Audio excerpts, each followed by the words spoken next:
Budget में part A वाले part को हम लोगों ने कंप्लीट किया था। ठीक है, अभी हम देखेंगे इसका पार्ट बी। ठीक है, पार्ट बी देखेंगे। खुद से पढ़ पाना थोड़ा मुश्किल यह होता है। ठीक है, और इसमें बहुत ज्यादा समझना नहीं है, जो है उसे अपने हिसाब से कर लेना है। बाकी हाईलाइटेड पॉइंट के हिसाब से एक रिवीजन का एक अलग पार्ट कर देंगे, जो कि 10 से 15 मिनट में पूरा क्या हो, बजट रिवाइज। ठीक है, तो अभी तो हम फोकस करते हैं इस पे, उसके बाद है जो फिर एक अलग से हम कर लेंगे क्या, रिवीजन। तो बढ़ा जाए।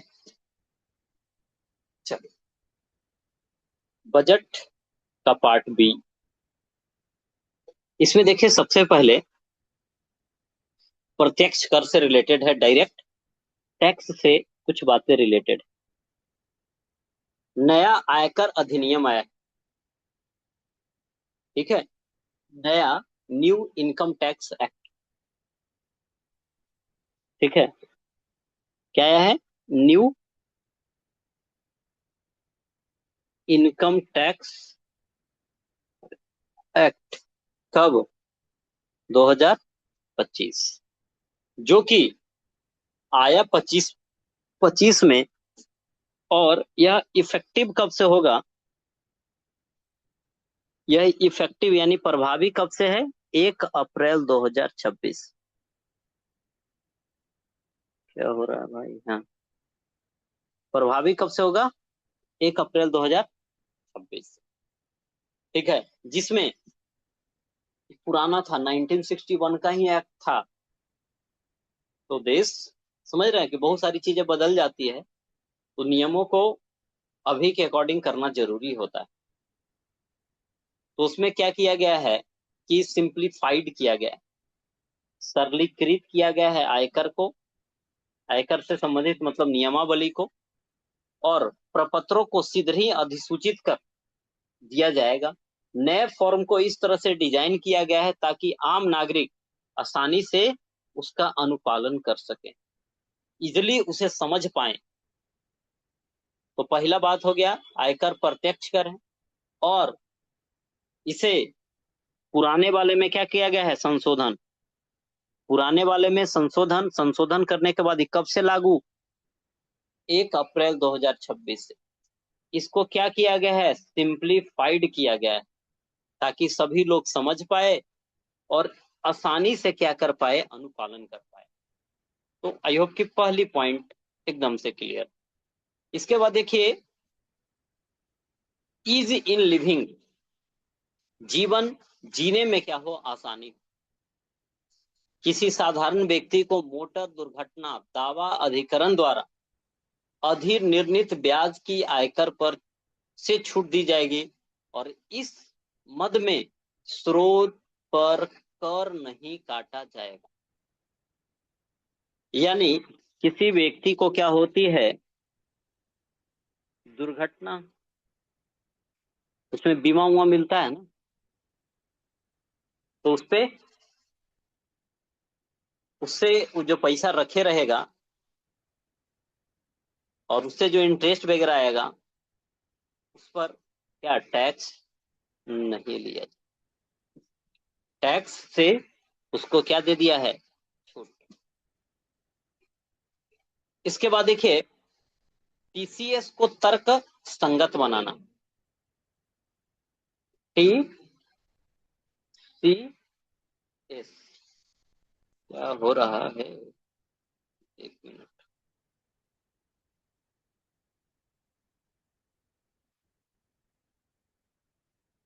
हाँ, क्या बोला जा रहा है, टीसीएस को क्या करना, संगत, तर्क संगत बनाना। विदेशी यात्रा कार्यक्रम पैकेज की बिक्री पर जो टीसीएस दर को बिना किसी राशि निर्धारण के मौजूदा 5 और 20% से कम करके, है ना, इसको क्या किया गया है, 2% किया गया। ठीक है, यानी जो ट्रैवल टूरिज्म से रिलेटेड है, उस पे जो पहले टैक्स लगता था 5 और 20 का, इससे करके 2% तक ला दिया गया है। इसके बाद सरलीकृत टीडीएस योजना है, मानव श्रम आपूर्ति के लिए सरलीकृत टीडीएस प्रावधानों से श्रम गहन कारोबारियों को क्या होगा, लेबर इंटेंसिव जो बिजनेसमैन होंगे उनको लाभ मिलने वाला है। इसके बाद छोटे करदाताओं के लिए नई व्यवस्था, छोटे करदाता जो हैं इनके लिए नई व्यवस्था है। इसमें नियम आधारित स्वचालित प्रक्रिया से कर निर्धारण अधिकारी के समक्ष आवेदन दाखिल करने के स्थान पर कम अथवा शून्य कटौती का प्रमाण पत्र करना संभव हो सकेगा। ठीक है। इसके बाद है प्रपत्र 15G और 15H की सुविधा। जो टैक्स देने वाले लोग हैं उनकी सुविधा के लिए डिविडेंड और निवेश से संबंधित 15G और 15H स्वीकार करने के लिए डिपोजिटरीज को सिंगल विंडो के रूप में प्रस्ताव किया गया। ठीक है। इसके बाद संशोधित रिटर्न की समय सीमा। तो इसमें इसको बढ़ा कर करके संशोधित, इसमें मामूली शुल्क लेगा और 31 दिसंबर से बढ़ा करके 31 मार्च तक कर दिया। इसके बाद कर रिटर्न है, पूरा का पूरा ही टैक्स सिस्टम से ही संबंधित है। ठीक है। अब इसके विस्तृत चर्चा में जाएंगे तो वो हमारे लिए फिजिबल नहीं होगा, इसलिए हम केवल पॉइंट टू पॉइंट हम बात कर ले रहे हैं। कर रिटर्न फाइल करने के लिए अलग अलग समय सीमा का प्रस्ताव। ठीक है, अलग अलग समय सीमा। टीडीएस कटौती, किसी अनिवासी द्वारा अचल संपत्ति की बिक्री पर टीडीएस की कटौती की जाएगी। इसके लिए निवासी क्रेता के पैन आधारित चालान के माध्यम से भुगतान की सुविधा दी जा सकती है, जिसे टैन की अनिवार्यता क्या हो गई है, खत्म। यानी कोई नहीं, मतलब यहाँ का निवासी नहीं है, उसका संपत्ति यहाँ है और कोई यहाँ का निवासी है ना, क्या कर रहा है, खरीद रहा है, तो पैन ले लेगा, पैन लगा देगा, काम उसका हो जाएगा। ठीक है। इसके बाद विदेशी संपत्ति घोषणा। छोटे करदाताओं को अपने विदेशी आय या संपत्ति की घोषणा करने के लिए एकमुश्त 6 महीने का छूट दिया है। कई सारा कारोबारी कहाँ विदेश में जाता है, ठीक है, वहां कमाता भी है और वहां जमीन जायदाद खरीद लेता है, तो उनके पास जो विदेशी आय और संपत्ति है वो कितना, 6 महीने के अंदर डिक्लेयर कर दीजिए। ठीक है, लेकिन कई लोग नहीं करता। तार्किक सुधार, जुर्माने और मुकदमेबाजी की प्रक्रिया को क्या करना है, तर्क संगत बनाना है। लोग झूठो मुकदमा कर देता है। एकीकृत प्रक्रिया, आईटी आकलन और जुर्माने की कार्यवाही को समान रूप से क्या करना, एकीकृत करना। आईटी के आकलन और जुर्माने की कार्यवाही को इंटीग्रेट करना है। रिटर्न अपडेट, करदाताओं को अपनी पुनः आकलन की कार्यवाही के बाद रिटर्न को अपडेट करने की अनुमति दी जाएगी। ठीक है। कई बार यह होता है कि लोग रिटर्न फाइल कर देते हैं, हो सकता है ज्यादा कर दें या कम कर दें, तो उसमें सुधार कर सकते हैं। अतिरिक्त छूट, आय का गलत विवरण देने पर अतिरिक्त आय के कर भुगतान के साथ जुर्माने या कानूनी कार्रवाई से छूट दी जाएगी। ठीक है। मुकदमे की रूपरेखा, आयकर अधिनियम के तहत मुकदमों के निपटारे की रूपरेखा को अधिक सरल और क्या, तार्किक बनाया गया, यानी इनकम टैक्स वाले पार्ट पे जोर दिया गया है। ठीक है। अगला है सहकारिता से संबंधित। दूध, तिलहन, फल या सब्जी की आपूर्ति में लगी प्राथमिक सहकारी संस्थाओं को पहले से उपलब्ध कटौती का विस्तार अब पशु चारे और बिनौलों की आपूर्ति करने वालों तक भी किया गया। यानी सिंपल सी बात है, प्राथमिक सहकारी वाला जो है पहले दूध, तिलहन, फल, सब्जी तक सीमित था, अब पशु चारे तक पहुंच गया है। किसी अधिसूचित राष्ट्रीय सहकारी संघ द्वारा दिनांक 31 जनवरी 2026 तक कंपनियों में दिए गए उनके निवेश पर प्राप्त लाभांश आय पर 3 वर्ष की अवधि के लिए क्या है, छूट है। यदि कोई कमाता है ना, और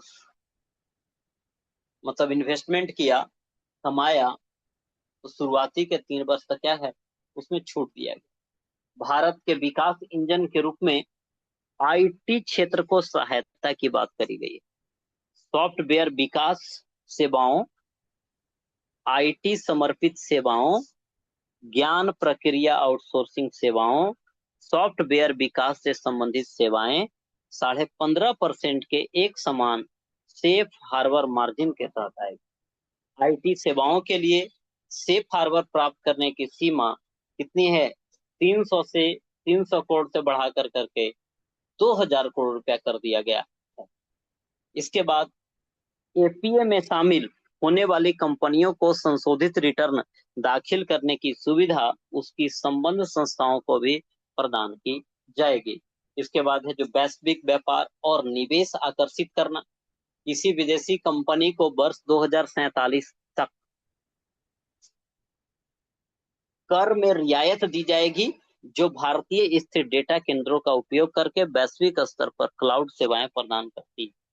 यदि डेटा सेंटर सेवाएं प्रदान करने वाली कंपनियां एक संबंधित कंपनी है तो उसे लागत पर 15% सेफ हार्बर मार्जिन प्रदान किया जाएगा।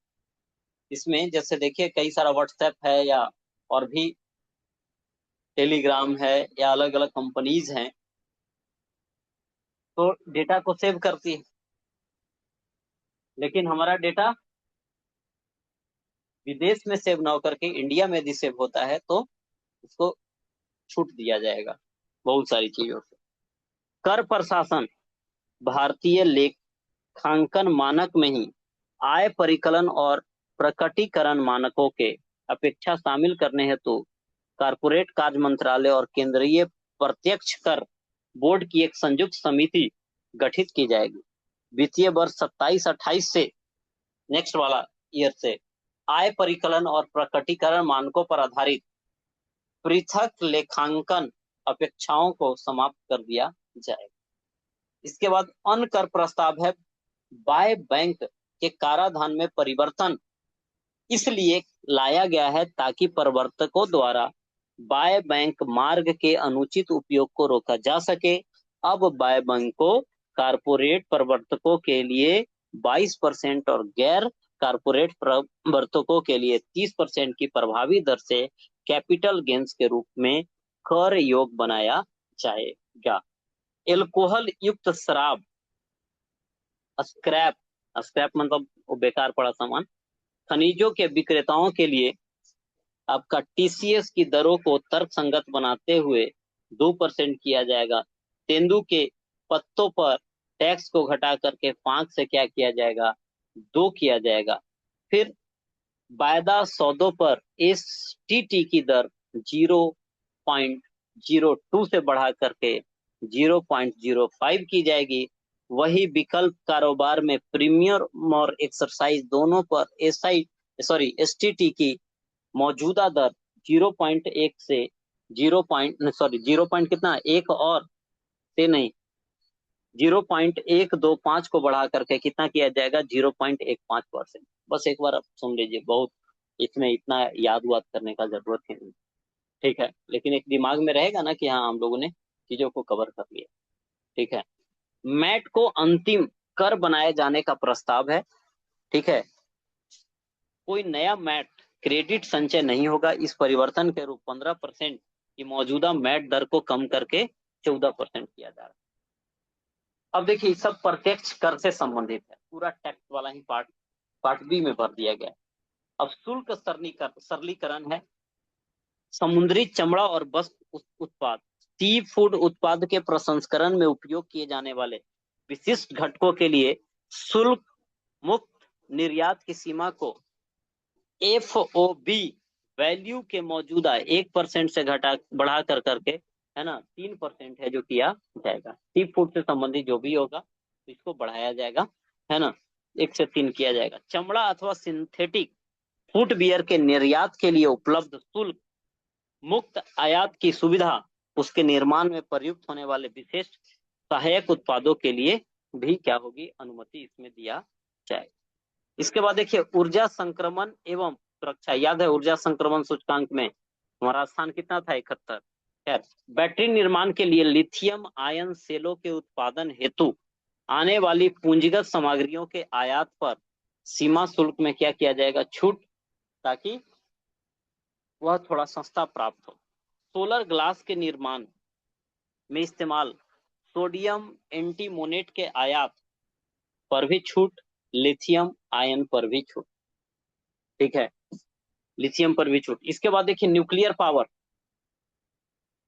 के लिए क्या किया गया है, सीमा शुल्क छूट कब तक, 2035 तक इसको छूट दे दिया गया। ये सब थोड़ा सा समझ में भी आएगा और काम का भी है, ठीक है। तो न्यूक्लियर पावर में 35 तक छूट दिया गया है, सोलर वाला में भी अभी छूट है, और लिथियम आयन बैटरी वाला में भी छूट है। इसके बाद है जो देखिए कि जो महत्वपूर्ण खनिज हैं, तो इस पे भी क्या किया गया है, सीमा शुल्क छूट दे दिया गया है। बायोगैस मिश्रित सीएनजी केंद्रीय उत्पाद शुल्क भुगतान के समय मिश्रित बायोगैस के मूल्य पर शुल्क नहीं लिया जाए, मिश्रित सीएनजी वाला में। असैनिकी और रक्षा विमानन, सिविल एंड डिफेंस एविएशन, तो कोई यदि डिफेंस का हो, मतलब समझ रहे हो, सेना उना से संबंधित हो, कल्प ऊर्जा, उसको मंगा रहे हैं तो उस पर छूट दिया गया है। रक्षा क्षेत्र की इकाइयों द्वारा रख रखाव, मरम्मत अथवा आवश्यकताओं के इस्तेमाल किए जाने वाले विमान के पुर्जों का निर्माण हेतु आयात किए जाने वाले कच्चे माल पर छूट दिया गया है। इलेक्ट्रॉनिक्स देखिए कि माइक्रोवेव ओवन में जो सामान लगता है उस पर भी छूट, खूब छूट छूट भर दिया नहीं। अभी गैस का किल्लत था तो लोग खरीद रहे। विशेष आर्थिक क्षेत्र से लेकर घरेलू टैरिफ क्षेत्र में पात्र विनिर्माण संयंत्रों द्वारा विक्रय की सुविधा हेतु एक विशेष एक बारी उपाय का प्रस्ताव किया गया है। ऐसे विक्रय की मात्रा उनके निर्यात के निर्धारित अनुपात तक सीमित होगी, जिसके लिए रियायत दरों का प्रस्ताव किया गया। जीवन में सुगमता, तो इसमें व्यक्तिगत उपयोग के लिए आयात किए जाने वाले जितने भी वस्तु हैं उस पर शुल्क घटा करके 20 से कितना किया गया है, 10। कैंसर के उपचार के लिए 3 और दवा जिसका नाम क्या है, ट्रांस्टुजुमैब, ट्रांस्टुजुमैब, डेरक्सइकन, फिर ओसीमेरटिनिब, और कौन है, दुर्वालमाब को सीमा शुल्क से छूट दे दिया गया है।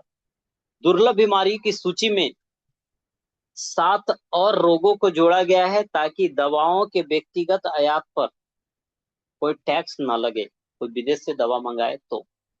सीमा शुल्क सरलीकरण प्रक्रिया है ना। इसमें क्या किया गया है कि थोड़ा चीजें फास्ट हो, है ना, इसके लिए मानव हस्तक्षेप कम, विश्वास आधारित प्रणालियां जिसमें AEO के टीयर 2 और टीयर 3 के अंतर्गत आने वाले संस्थाओं के लिए भुगतान शुल्क की स्थगन की अवधि को 15 दिन से बढ़ाकर 30 दिन किया गया। पात्र निर्माताओं और आयातकों के लिए भी समान शुल्क स्थगन सुविधा प्रदान करने का प्रस्ताव है। सीमा शुल्क के अग्रिम नियमों की वैधता अवधि को 3 वर्ष से बढ़ा करके कितना किया गया है, 5 किया गया है। कार्गो जो जहाज से मतलब सामान से लदा हुआ जो जहाज होता है कार्गो की शीघ्र निकासी हेतु अधिमान उपचार के लिए सरकारी एजेंसियों द्वारा एईओ प्रमाण को बढ़ावा है जो दिया जाए।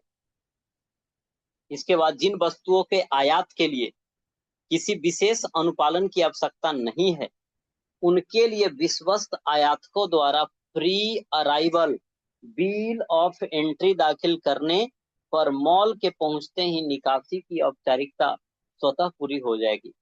सीमा शुल्क भंडारण को अब स्वघोषणा, इलेक्ट्रॉनिक ट्रैकिंग और जोखिम आधारित लेखा परीक्षा के साथ एक भंडार संचालक केंद्रीय प्रणाली में है जो इसको बदला जाएगा। व्यापार सुगमता से संबंधित हम बात करें तो विभिन्न सरकारी एजेंसियों से कार्गो क्षमा शोधन की मंजूरी की प्रक्रिया को इस वित्त वर्ष के अंत तक एकीकृत डिजिटल विंडो के माध्यम से सुगम बनाया जाएगा। खाद्यों, औषधियों, पौधों, पशुओं और अन्य वन्यजीव उत्पादों की क्षमा शोधन की प्रक्रिया जो प्रतिबंधित कार्गो का 70% हिस्सा है वो अप्रैल 2026 तक पूरी तरीके से संचालित कर दिया जाएगा। जिन वस्तुओं के लिए किसी विशेष अनुपालन की आवश्यकता नहीं है, उन्हें आयातकों द्वारा ऑनलाइन पंजीकरण पूरा करते ही तत्काल समाशोधित कर दिया जाएगा। सभी सीमा शुल्क प्रक्रियाओं के लिए एकल एकीकृत मापनीय प्लेटफॉर्म के रूप में सीमा शुल्क एकीकृत प्रणाली अगले 2 वर्षों में शुरू की जाएगी। सभी प्रमुख पत्तनों पर कंटेनर की जांच के उद्देश्य से गैर सन्निविष्ट स्कैनिंग और उन्नत इमेजिंग और जोखिम मूल्यांकन के लिए एआई प्रौद्योगिकी का चरणबद्ध तरीके से है ना इसका उपयोग किया जाएगा। निर्यात के अवसर की बात करें तो एसीजेड स्पेशल इकोनॉमिक जोन तथा गहरे समुद्र में भारतीय नौकाओं द्वारा पकड़ी गई मछलियों को शुल्क मुक्त किया जाएगा। विदेशी बंदरगाहों पर ऐसी मछली उतारने को निर्यात वस्तु के रूप में माना जाएगा। ई कॉमर्स माध्यम से वैश्विक बाजार तक पहुंच।